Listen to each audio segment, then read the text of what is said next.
C'est le printemps dans l'Illinois, les agriculteurs sont occupés à labourer leurs champs. En fait, ils préparent le lit de semences pour diverses cultures telles que le soja.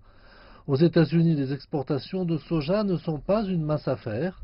Quelques 362 000 km² de soja devraient être plantés cette année, dépassant le maïs en tant que culture la plus produite du pays.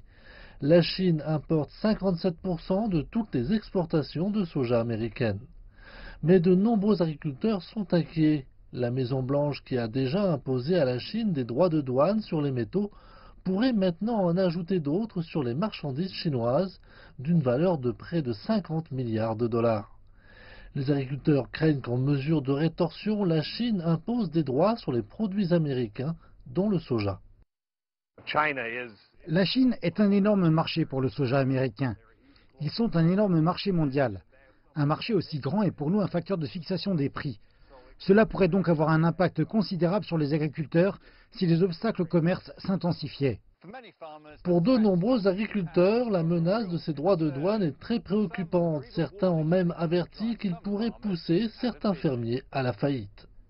La guerre tarifaire potentielle survient après une baisse globale des prix des cultures de 40% au cours des 5 dernières années.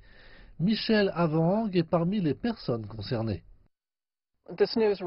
Cette nouvelle ne pouvait vraiment pas arriver à un pire moment pour les agriculteurs américains. Nous sommes confrontés depuis quelques années à la faiblesse du cours des matières premières. Tout ce que cela provoque, c'est ajouter de l'inquiétude et de l'incertitude pour les agriculteurs. Je dirais que cela conduirait à une guerre commerciale qui serait dévastatrice pour les communautés agricoles. La Chine n'est pas la seule qui pourrait cibler le marché américain du soja par des mesures de rétorsion. Le Mexique est le deuxième marché le plus important pour le soja américain.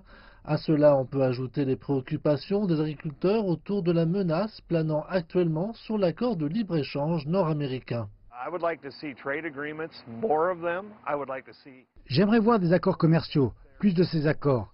J'aimerais que les tribunaux soient d'accord pour dire que s'il y a des désaccords entre les pays, ce qui sera toujours le cas, il y aura un endroit où ils seront traités et réglés d'une manière que nous pouvons anticiper, comprendre à l'avenir.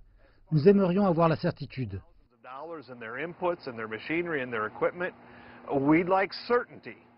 Mais en ce moment, cela paraît improbable. L'agriculture semble être de nouveau en première ligne d'une éventuelle guerre commerciale internationale.